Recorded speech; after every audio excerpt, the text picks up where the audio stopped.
जो है वो यूपी से सामने आ रही है, जहां पर अब राजनीतिक रंग भी इस आंदोलन को देने की तैयारियां राजनीतिक पार्टियां कर चुकी हैं।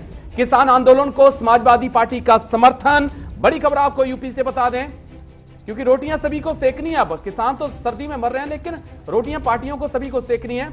उत्तर प्रदेश के सभी जिलों में सपा निकालेगी यात्रा। बड़ी खबर इस वक्त की बता दें, किसान बचाओ के नारे के साथ कल सड़क पे होगी सपा। अनूप सिंह मेरे सहयोगी लखनऊ से सीधा मेरे साथ जुड़े हुए हैं, सीधा अनूप का रुख करते हैं। अनूप सिंह, 11 दिन तो दिल्ली को घेरे हो चुके हैं, लेकिन आंदोलन लंबे समय से चल रहा है। लेकिन अब धीरे धीरे राजनीतिक पार्टियों को भी लग रहा है कि उन्होंने बहुत कुछ खो दिया है और सही वक्त पे वापसी करना चाहती हैं।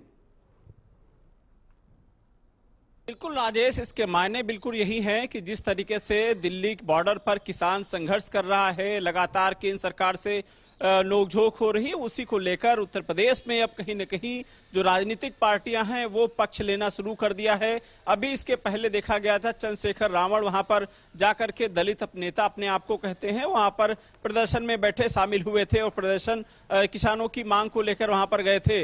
अब समाजवादी पार्टी कल उत्तर प्रदेश में जिले के तहसीलवार मानी यानी उत्तर प्रदेश के 75 जिलों में सभी तहसील में के जो समाजवादी पार्टी के कार्यकर्ता हैं भारी से तादाद में वहां पर जो यात्रा निकालेंगे किसान की समस्याओं को लेकर, किसान के समर्थन में बाइक से और ट्रैक्टर से बैठेंगे और साइकिल से। लगातार इस तरीके से उत्तर प्रदेश में अगर समाजवादी पार्टी जिस तरीके से ऐलान किया है, जाहिर सी बात है इसके मायने सीधे सीधे अगर देखे जाएं तो विपक्ष ये चाहता है कि किसान का जो बड़ा तबका एक देश में है, उत्तर प्रदेश में है, वो अब अपनाने की कोशिश कर रही। समाजवादी पार्टी अब इसमें उतरना शुरू कर दिया है। इसके पहले आपने देखा कि कांग्रेस लगातार किसानों के पक्ष में प्रदर्शन करती रही है। यानी ये कहा जा सकता है कि विपक्ष अब ये चाहता है कि अगर बीजेपी से किसान नाराज है तो वो विपक्ष उसको भुनाना चाहता है, उसको अपने पार्टी में लाना चाहता है आने वाले समय में। अनूप सिंह, एक अहम सवाल, अभी हम दिल्ली में जो यूपी से किसान आए हैं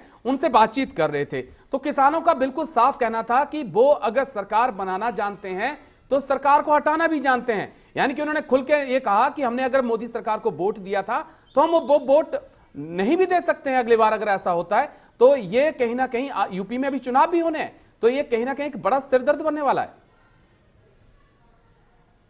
बिल्कुल एक बहुत बड़ा अहम सवाल है राजेश। जिस तरीके से उत्तर प्रदेश में हो या फिर देश में हो, किसान प्रधान देश हमारा कहा जाता है, ऐसे में किसान बड़ी भूमिका अदा करता है। चाहे खाने के राशन की बात करें, इसीलिए अन्नदाता कहा गया है। सरकार बनाने की बात करें तो बहुत बड़ी तादाद में किसानों की संख्या है। ऐसे में राजनीति जो है वो कहीं ना कहीं इस पर जिस तरीके से विपक्ष ने अपनाया है, आपने देखा हो किसानों के मुद्दे पे सरकार बनती है और किसानों के मुद्दे पे सरकार बिगड़ भी जाती है। तो ऐसे में एक बार सरकार को ये सोचने की जरूरत है, किसानों की बैठाकर जिस तरीके से बिल में हस्तक्षेप की बात कर रहे हैं। और सबसे बड़ा सवाल राजेश से है कि जिस समय बिल की रूपरेखा तैयार की जा रही थी, क्या उस समय किसानों को, नेताओं को बुलाकर उनसे समझने की, प्रैक्टिकल करने की जरूरत थी उस समय कि ये बिल हम ला रहे हैं, इस पे आपका क्या मत है, क्या किस तरीके से उस समय अगर बातें साफ हो जाती तो शायद या जो बिल नहीं सरकार को देखने पड़ते। चलिए अनूप सिंह, बहुत शुक्रिया आपका मेरे साथ जुड़ने के लिए। समय मेरे पास इतना ही है,